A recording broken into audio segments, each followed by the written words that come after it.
Mari kita buka satu bagian firman Tuhan di dalam kitab Kejadian. Kitab Kejadian pasal yang pertama. Kitab Kejadian pasal yang ketiga, pasal 3 ayat 1 sampai ayat yang ke-7. Kitab Kejadian pasal 3 ayat 1 sampai ayat yang ke-7. Nanti kita baca bersama-sama ayat yang ke-21. Kitab Kejadian pasal 3 ayat 1 sampai 7. Kejadian 3 ayat 1 sampai 7. Manusia jatuh ke dalam dosa. Adapun ular, dialah yang paling cerdik dari segala binatang di darat yang dijadikan oleh Tuhan Allah. Ular itu berkata kepada perempuan itu, "Tentulah Allah berfirman, semua pohon dalam taman ini jangan kamu makan buahnya, bukan?" Lalu sahut perempuan itu kepada ular itu, "Buah pohon-pohonan yang dalam taman ini boleh kami makan. Tetapi tentang buah pohon yang ada di tengah-tengah taman, Allah berfirman, jangan kamu makan ataupun raba buah itu, nanti kamu mati." Tetapi ular itu berkata kepada perempuan itu, "Sekali-kali kamu tidak akan mati. Tetapi Allah mengetahui bahwa pada waktu kamu memakannya, matamu akan terbuka, dan kamu akan menjadi seperti Allah, tahu tentang yang baik dan yang jahat." Perempuan itu melihat bahwa pohon itu baik untuk dimakan dan sedap kelihatannya. Lagi pula pohon itu menarik hati karena memberi pengertian. Lalu ia mengambil dari buahnya dan dimakannya dan diberikannya juga kepada suaminya yang bersama-sama dengan dia, dan suaminya pun memakannya. Maka terbukalah mata mereka berdua dan mereka tahu bahwa mereka telanjang. Lalu mereka menyemat daun pohon ara dan membuat cawan. Kita baca ayat 21 sama-sama. 1, 2, 3. Dan Tuhan Allah membuat pakaian dan kulit binatang untuk manusia dan untuk istrinya itu, lalu mengenakannya kepada mereka. Bapak, Ibu, dan saudaraku yang kasih dalam Tuhan Yesus Kristus, kalau bicara tentang kitab Kejadian pasal yang ketiga, semua orang langsung tahu ya, bahwa ini drama tentang kejatuhan manusia di dalam dosa. Bagaimana Kejadian 1 dan kedua bicara tentang rancangan Tuhan yang luar biasa. Allah menciptakan langit dan bumi dengan segala isinya yang begitu sempurna, dan Dia juga menciptakan manusia yang serupa dan segambar dengan Allah.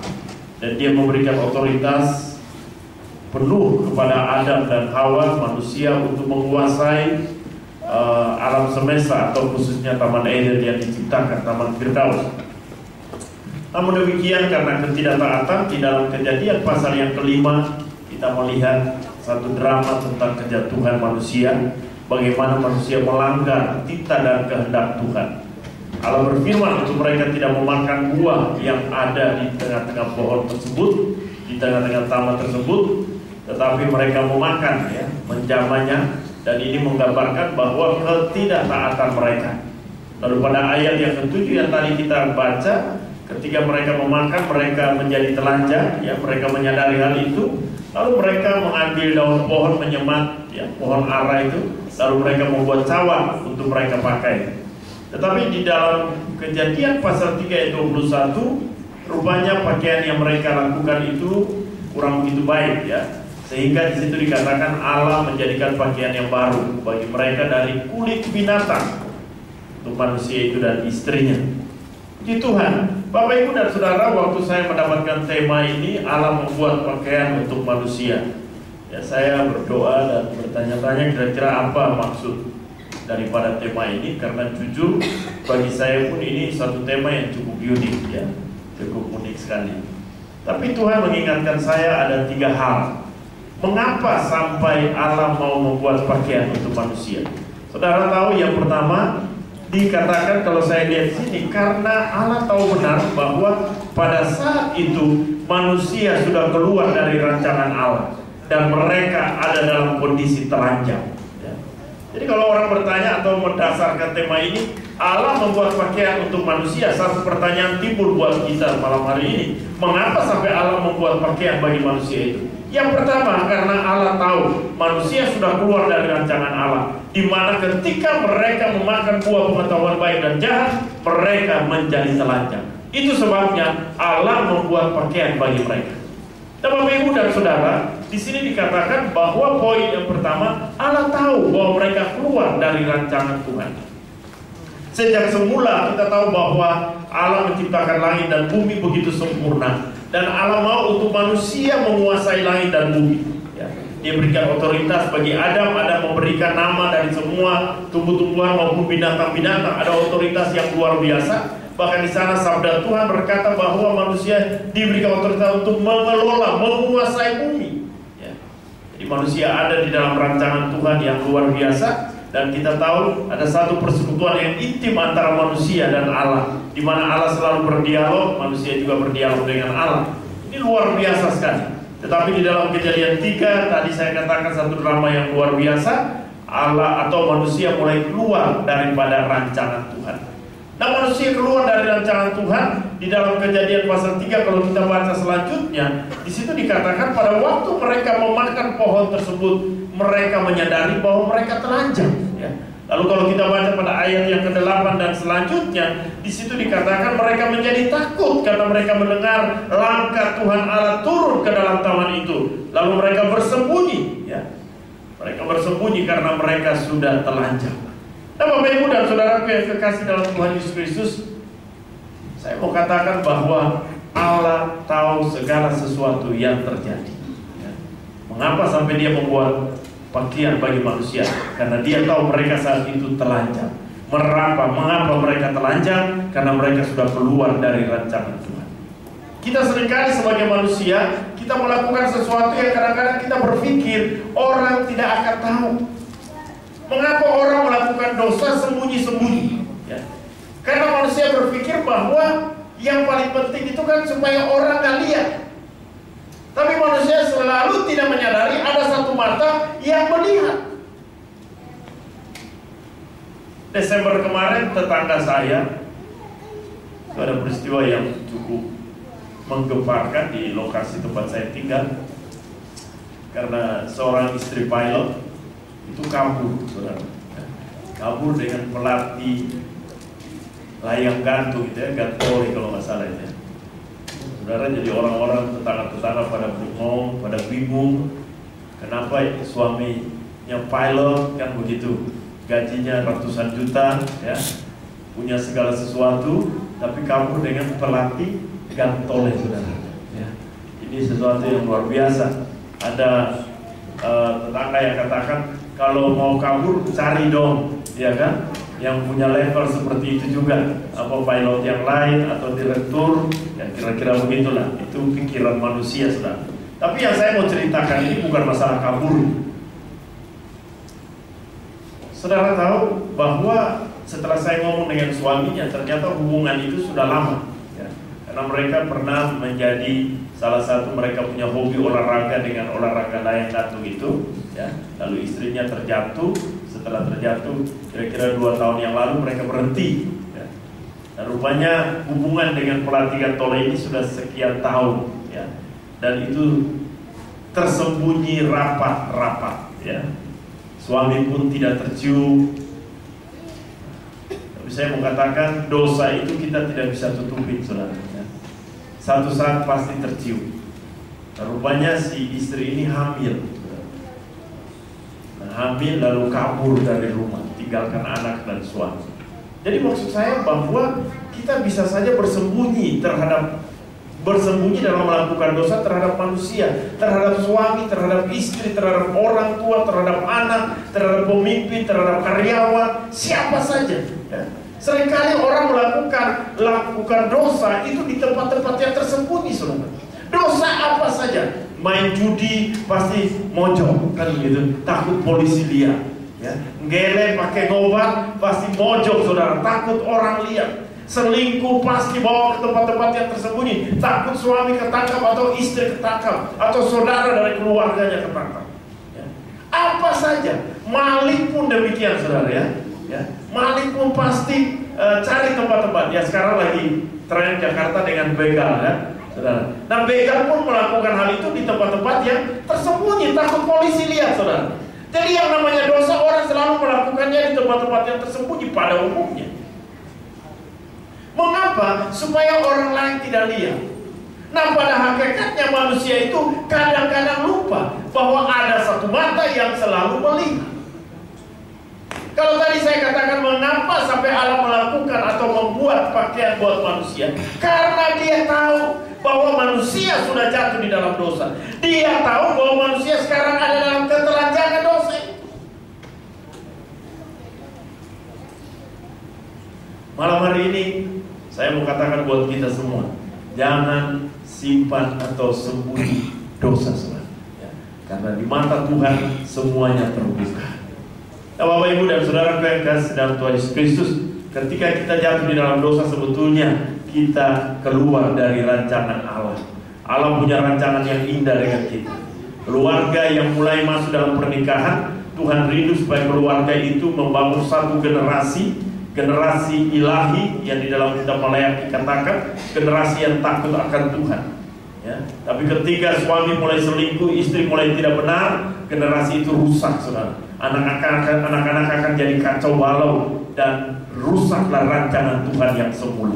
Dan kita lihat Adam dan Hawa pun demikian, sehingga ketika mereka jatuh di dalam dosa, mereka takut, ya, mereka bersembunyi karena mereka sudah dalam ketelanjangan. Saya mau katakan, kadang-kadang justru kita bersembunyi di dalam topeng-topeng kemunafikan kita. Nah, ada banyak orang yang melayani di tempat-tempat seperti ini, tapi mungkin di dalam rumah tangga, dalam keluarga berbeda. Apa yang dia katakan tidak sama dengan yang dia lakukan. Ada banyak pemain-pemain musik, pelayan-pelayan firman, semua yang kadang-kadang hidupnya tidak sesuai dengan apa yang dia lakukan. Kadang-kadang kita bersembunyi, saudara, di topeng-topeng kemunafikan, ya. Hal-hal rohani membungkusi kita. Kita lupa bahwa ada satu mata yang melihat, ya. Allah melihat hati kita, Allah melihat kedalaman hati kita. Saudara, coba kita lihat dalam kitab Ulangan pasal 8. Ulangan pasal 8. Itu dia cerita tentang bagaimana Tuhan izinkan Israel berputar-putar di padang gurun, ya.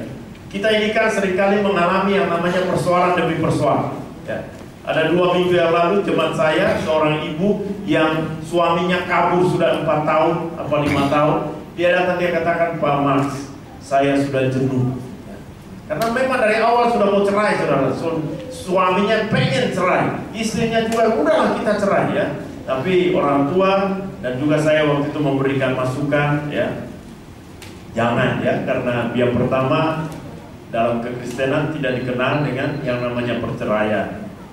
Hanya maut yang memisahkan kita. Yang kedua, ada anak, kasihan anak jadi korban. Jadi dia bertahan, dia mulai hidup takut akan Tuhan. Dan beberapa minggu yang lalu dia udah capek, ya. Dia katakan, Pak, saya sudah capek menunggu. Nah, seringkali persoalan-persoalan yang kita alami pun kita mengalami rasa kejenuhan itu. Nah, saudara, coba kita lihat dalam kitab Ulangan pasal 8 ayat yang kedua. Ulangan 8 ayat kedua. Ingatlah kepada seluruh perjalanan yang kau lakukan atas kehendak Tuhan Allahmu di padang gurun selama 40 tahun ini, dengan maksud merendahkan hatimu dan mencobai engkau untuk mengetahui apa yang ada dalam hatimu, yakni apakah engkau berpegang pada perintahnya atau tidak. Amin. Nah, saudara, kalau kita lihat bahwa kadang-kadang persoalan yang Tuhan izinkan supaya apa? Supaya kita tidak jadi sombong, ya.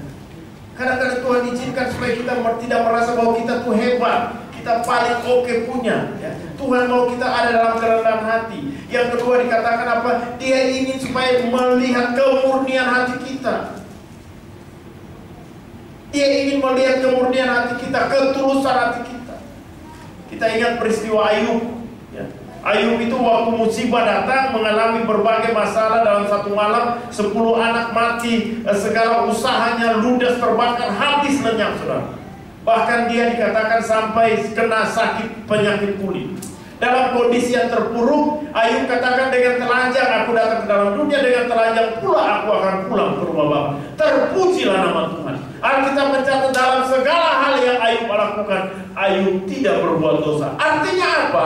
Di dalam kondisi yang terpuruk pun Ayub tetap mengasihi Tuhan.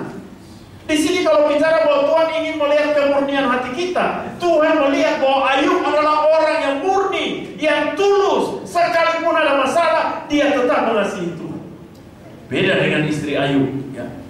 Beda dengan istri istri Ayub, waktu senang-senang tidak tercatat dalam Alkitab itu. Pasti dia lagi hidup mewah dalam kemewahan, segala sesuatu ada. Tapi begitu terpuruk apa yang terjadi, dia datang, dia bilang, "Hei Ayub, masih setiakah kau dengan Allah? Kutukinlah dia." Menyangka dia sudah lupakan Allahmu. Tuhan bisa melihat di situ kemurnian hati dari istri Ayub.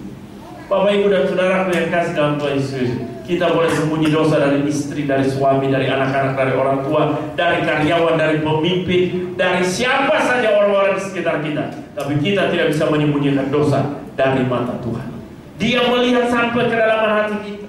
Itu sebabnya mengapa dia membuat pakaian bagi Adam dan Hawa, karena dia tahu mereka ada dalam kondisi ketelanjangan. Mereka sudah keluar dari rancangan Allah. Mereka tidak lagi berjalan di dalam rancangan Tuhan. Ini yang pertama, saudara. Hal yang kedua yang saya lihat di sini, bahwa mengapa sampai Allah membuat pakaian buat mereka. Saudaraku yang kekasih, karena Allah mengasihi manusia. Karena dia mengasihi manusia, itu sebabnya dia melakukan pakaian, membuat pakaian yang bagus bagi mereka. Karena dia mengasihi mereka, dia datang dan mencari mereka. Ingat, kasih Allah adalah kasih yang mencari, saudara. Ya. Di dalam Kejadian 3 tadi kalau kita baca, di dalam ayat yang ke-9 dikatakan, tetapi Tuhan Allah memanggil manusia dan berfirman, "Di manakah engkau?" Dia yang datang mencari manusia. Ketika manusia sudah ada dalam posisi jatuh di dalam dosa, sudah ada di dalam ketelanjangan, sudah keluar dari rancangan Allah, manusia tidak mencari Allah, tapi manusia justru meninggalkan Allah. Adam dan Hawa pergi tinggalkan Allah. Adam dan Hawa bersembunyi di balik pohon. Adam dan Hawa bersembunyi di balik dosa yang mereka lakukan. Tapi Allah yang kaya dengan rahmat, kasih, dan anugerah, dia tinggalkan sorga, saudara. Dia turun mencari mereka dan dia katakan, "Adam, Adam, di manakah engkau?" Saudara yang kasih dalam Tuhan Yesus Kristus, dalam terjemahan yang lain dikatakan ketika dia membuat ataupun waktu dia mengusir mereka keluar dari Taman Eden, sebetulnya dia dalam keadaan yang sedih. Hati Allah hancur ketika manusia jatuh dalam dosa. Hati Allah tercabik-cabik ketika manusia keluar dari rancangan Allah. Kenapa demikian, saudara? Karena saudara dan saya serupa dan segambar dengan Allah. Dia menciptakan kita istimewa. Dia menciptakan kita lebih daripada makhluk ciptaan Tuhan yang lain. Jadi ketika kita jauh dari dosa, jauh dari Tuhan, hidup dalam dosa, ada kesedihan. Sebetulnya Allah sedih. Bapak, Ibu, dan saudara, kita lihat di dalam Kejadian 3 tadi. Dia yang turun mencari manusia. Adam, di manakah engkau? 2000 tahun yang lalu kita tahu Kristus datang ke dalam dunia. Itu membuktikan bahwa Allah juga turun tinggalkan sorga mencari saudara dan saya. Jadi kita lihat karena kasihnya, dia menjadikan mereka ataupun membuat pakaian yang terbaik buat mereka. Nah, Bapak, Ibu, dan saudara yang kasih dalam Tuhan Yesus Kristus, kasih Tuhan, kasih yang luar biasa. Kita tahu kasih yang abadi, ya, kasih yang bersifat universal, ya, kasih yang bukan cuma satu orang saja, tapi untuk semua orang, ya. Di dalam Yohanes 3:16, karena begitu besar kasih Allah akan dunia. Jadi Allah mengasihi semua orang. Kalau kita orang Kristen kadang-kadang kita eksklusif. Kadang-kadang kita pikir Tuhan Yesus itu hanya untuk kita saja. Keliru, saudara. Dia datang untuk semua orang. Setiap orang yang mau percaya dia, yang mau menerima dia, menerima keselamatan yang kekal, akan beroleh kehidupan yang kekal. Tapi dia datang untuk semua orang, bersifat universal. Siapa saja yang datang kepada dia, dia bukan Allah. Bapak, Ibu, dan saudara, dia Allah yang datang untuk mencari yang hilang. Di dalam 2 Petrus 3 ayat 9 dikatakan Tuhan tidak lalai menepati janjinya, sekalipun ada orang yang menganggapnya sebagai kelalaian, tapi ia sabar terhadap kamu, karena ia menghendaki supaya semua orang berbalik dan bertobat. Dia tidak menghendaki satu orang pun binasa, saudara. Ini karya Tuhan yang luar biasa. Kalau dia turun dari sorga, dia turun dari takhta kemuliaan, dia mencari Adam dan Hawa, dan ternyata mereka sudah jatuh di dalam dosa, dia tidak membiarkan mereka begitu saja. Sebelum dia mengusir mereka dari Taman Firdaus, dia membuat pakaian buat mereka. Ada satu pengampunan di situ sebetulnya. Karya Allah yang luar biasa sekali. Bapak, Ibu, dan saudara yang kasih dalam Tuhan Yesus Kristus, Dia membuat pakaian karena Dia mengasihi manusia. Dan hal yang ketiga yang saya lihat di sini, bahwa mengapa sampai Allah membuat pakaian. Padahal pada ayat yang ke-7 kita tahu bahwa Alkitab berkata, lalu mereka menyemak daun pohon ara dan membuat cawat. Nah, Bapak, Ibu, dan saudaraku yang kasih, rupanya hal yang ketiga saya lihat, karena pakaian yang mereka buat dari daun pohon ara tidak mampu untuk menutupi ketelanjangan dosa mereka. Pakaian yang manusia buat tidak mampu untuk menutupi dosa mereka. Berbeda dengan pakaian yang Allah buat. Pakaian yang manusia buat untuk menutupi ketelanjangan dosa itu terbatas adanya. Makanya satu prinsip yang perlu kita sadari, bahwa keselamatan bukan karena usaha manusia, tapi karena kasih karunia Tuhan. Karena kasih karunia kamu diselamatkan oleh iman, bukan karena usaha atau kerja keras. Ya, coba kita lihat Efesus 2 ayat 8 dan 9. Efesus pasal 2 ayat 8 dan 9.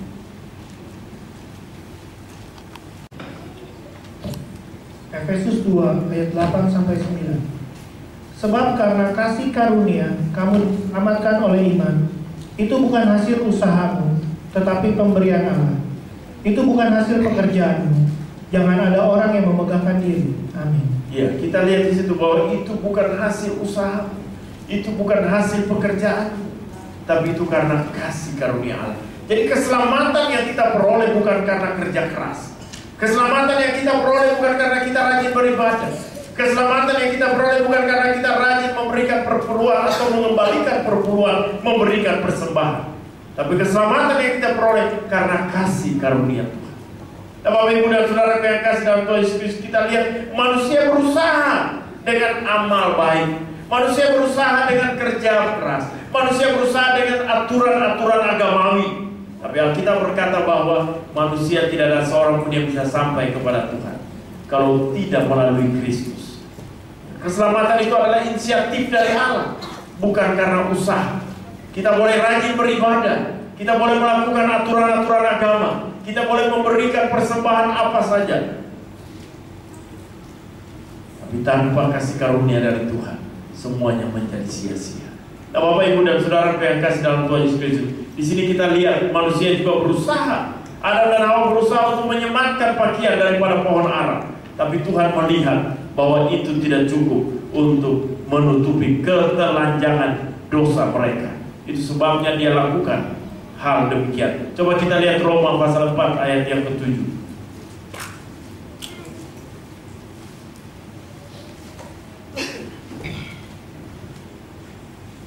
Roma pasal 4 ayat 7. Berbahagialah orang yang diampuni pelanggaran-pelanggarannya, yang ditutupi dosa-dosanya. Di sini kita lihat bahwa Allah melakukan itu untuk menutupi apa yang dilakukan oleh manusia, yang menutupi ketelanjangan dosa tersebut. Nah, Bapak, Ibu, dan saudaraku yang kasih dalam Tuhan Yesus Kristus, jadi saya melihat bahwa yang pertama, Allah membuat pakaian untuk, karena manusia, Allah tahu bahwa manusia sudah keluar dari rancangan Tuhan. Manusia ada dalam ketelanjangan. Yang kedua, karena Allah mengasihi manusia. Yang ketiga, karena pakaian yang mereka buat dari pohon ara, daun pohon ara, tidak mampu untuk menutupi ketelanjangan dosa mereka. Lalu yang terakhir, saya melihat bahwa Allah menutupi ketelanjangan mereka dengan pakaian ataupun pengorbanan binatang. Artinya apa? Pakaian yang Allah buat itu melalui satu pengorbanan. Ada darah yang dikorbankan. Coba kita lihat Ibrani pasal 9 ayat 22.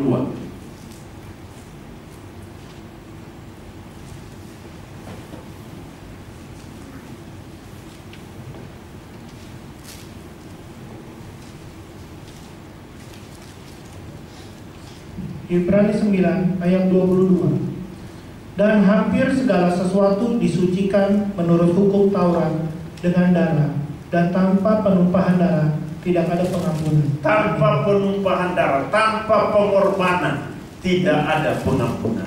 Manusia sudah ada dalam status keberdosaan mereka, ya. Tapi Tapi di sini Allah membuat pakaian. Kalau tadi mereka buat daripada pohon ara, ya, daun pohon ara, saat ini berbeda. Ya, Allah menyembelih binatang. Di situ ada pengorbanan. Ya, ketika darahnya tercurah, ya, baru di situ pakaian kulit daripada binatang itu dipakai untuk menutupi mereka. Artinya manusia bisa disucikan dosanya melalui pengorbanan. Nah, itulah berbicara tentang karya Kristus, saudara. Di sini Allah mau menunjukkan kepada Adam dan Hawa bahwa mereka bisa dipulihkan kalau ada pengorbanan itu, dan diwujudkan dengan kedatangan Kristus ke dalam dunia. Melalui karya Kristus, kita umat manusia diselamatkan. Dia menjadi anak domba yang tidak bercacat dan celah. Ya, kalau kita lihat dalam peraturan perjanjian lama, hampir semua persembahan-persembahan ataupun ibadah yang mereka lakukan, ya, itu semua melalui pengorbanan. Ya, anak domba, ada darah yang dikorbankan di situ, sehingga semuanya boleh dikorbankan untuk Tuhan. Tetapi digenapi oleh karya Kristus di kayu salib. Dia menjadi anak domba yang tidak bercacat celah. Melalui dia karya keselamatan itu terjadi. Nah, Bapak Ibu dan Saudaraku yang kasih dalam Tuhan Yesus Kristus, malam hari ini kita menyadari bahwa kita di dalam ketelanjangan dosa. Kalau kita tidak bertobat dengan sungguh-sungguh, maka kebinasaan menjadi bagian dalam hidup kita. Nah, 4 hal ini biarlah menjadi perenungan kita di malam hari ini, bahwa mengapa sampai Allah membuat pakaian untuk manusia. Yang pertama, ingat bahwa Allah tahu manusia keluar dari rancangan Tuhan. Allah tahu ketelanjangan mereka. Malam hari ini mungkin kita ada di antara kita yang hadir yang sementara menyembunyikan dosa. Kita sementara berkanjang di dalam dosa. Kita sementara terikat dengan dosa tertentu. Dan orang lain tidak tahu. Istri di rumah tidak tahu. Suami tidak tahu. Anak-anak tidak tahu. Orang tua tidak tahu. Bos kita tidak tahu. Karyawan kita juga tidak tahu. Gembala kita tidak tahu. Jemaat kita mungkin juga tidak tahu. Tapi saya mau ingatkan, ada satu mata yang melihat sampai kedalaman hati kita. Dan saya mau katakan bahwa dia membuat pakaian untuk menutupi ketelanjangan dosa kita. Mari malam hari ini kita buka hati di hadapan Allah. Kita mengakui itu. Kalau memang kita sementara sembunyikan dosa, kita terbuka karena Allah melihat sampai kedalaman hati. Yang kedua dikatakan karena Allah mengasihi saudara dan saya. Pengorbanan Kristus di kayu salib membuktikan dia datang ke dalam dunia untuk menyelamatkan saudara dan saya. Yang ketiga, kita melihat dia membuat karena daun ara yang dibuat oleh manusia, usaha yang manusia lakukan tidak mampu untuk menutupi ketelanjangan dosa mereka. Hanya melalui karya Kristus. Dia lakukan itu dengan pengorbanan. Dan yang keempat, melalui pengorbanan anak domba, ataupun ada darah yang dikorbankan, ada binatang yang dikorbankan. Kita melihat pengampunan dosa itu berlaku. Nah, Bapak Ibu dan Saudara yang kasih dalam Tuhan Yesus Kristus, apapun persoalanmu malam hari ini, apapun dosa-dosa yang kau tutupi bahkan sampai begitu rapat, tapi saya mau katakan Tuhan melihat. Mari kita berdoa. Sebelum saya berdoa, mari saudara kita meresponi akan firman Tuhan. Ada 4 poin yang sudah disampaikan malam hari ini. Coba kita merenungkan dengan hati yang tenang. Ingat bahwa Allah Maha tahu. Dia tahu apa saja yang kita lakukan di tempat-tempat yang tersebut. Mungkin kita sudah keluar dari rancangan Tuhan. Mungkin kita sudah terikat dengan dosa-dosa tertentu.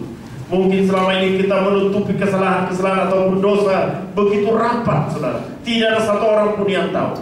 Tapi malam hari ini ketika firman Tuhan berbicara, engkau sadar bahwa mata Allah melihat kedalaman hati. Kalau engkau ada di situ, engkau cukup taruh tangan di dada dan katakan, Tuhan ampunilah saya. Malam hari ini kasih Tuhan itu ada di tengah-tengah kita.